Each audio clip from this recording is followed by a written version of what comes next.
नमस्कार, मैं हूं आपके साथ साक्षी।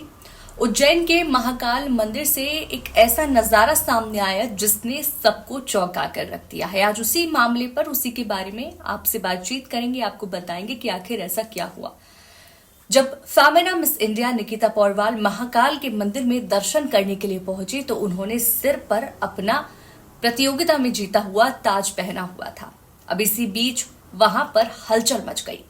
क्या ये पल उनके लिए गर्व का था या फिर अनजाने में किया गया एक उल्लंघन? सवाल यही है और आगे की इस रिपोर्ट में हम इसी सवाल का जवाब आप तक पहुंचाएंगे कि आखिर ऐसा क्या हुआ, वहां के पुजारी पंडितों ने इस पर क्या कहा। इस घटना से पुजारियों और श्रद्धालुओं के बीच बहस शुरू हुई। एक प्रतियोगिता का ताज महाकाल के सामने सही था। पुजारी महेश शर्मा ने इस पर कड़ी प्रतिक्रिया दी है और कहते हुए कहा कि एक गंभीर मर्यादा का ये उल्लंघन है। अब रिपोर्ट में बात करते हैं निकिता के बारे में।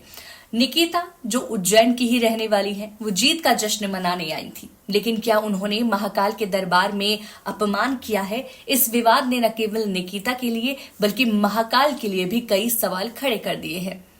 क्या ये घटना एक साधारण गलती थी या फिर ये हमारी संस्कृति की समझ को छूने वाला एक गंभीर मुद्दा है? निकिता पौरवाल जो उज्जैन के अरविंद नगर की रहने वाली है, उन्होंने बाबा महाकाल की पूजा करते समय ताज पहना हुआ था। इस पर मंदिर के पुजारी महेश शर्मा ने स्पष्ट रूप से कहा कि ताज को अपने सिर पर नहीं रखना चाहिए था। उन्होंने सुझाव दिया कि ताज को बाबा महाकाल के चरणों में रखना चाहिए था ताकि महाकाल उनकी गरिमा को बनाए रख सके। महेश शर्मा ने यह भी कहा कि निकिता की उपलब्धियों पर गर्व होना चाहिए, लेकिन मंदिर की मर्यादा को भी बनाए रखना काफी जरूरी है। इसी के साथ महेश शर्मा के अनुसार निकिता उज्जैन की बेटी हैं जिन्होंने मिस इंडिया जीतकर शहर का गौरव बढ़ाया है। लेकिन महाकाल मंदिर की अपनी गरिमा और मर्यादा है जिसे बनाए रखना सबके लिए जरूरी है। इस मामले में एक श्रद्धालु ने भी अपनी प्रतिक्रिया दी है। कहा है कि महाकाल पूरी सृष्टि के राजा हैं। यहाँ लोग बाबा का आशीर्वाद लेने आते हैं, लेकिन ताज पहनकर पूजा करना अनुचित है। बाबा के सामने किसी का भी ताज नहीं होना चाहिए। ये विवाद न केवल निकिता के लिए बल्कि महाकाल मंदिर प्रशासन के लिए भी काफी महत्वपूर्ण विषय बन चुका है।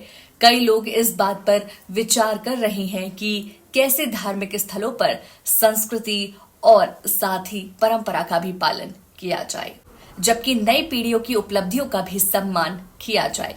मंदिर प्रशासन को अब ये सुनिश्चित करना होगा कि ऐसी स्थिति दोबारा ना बने और मंदिर की गरिमा हमेशा बनी रहे।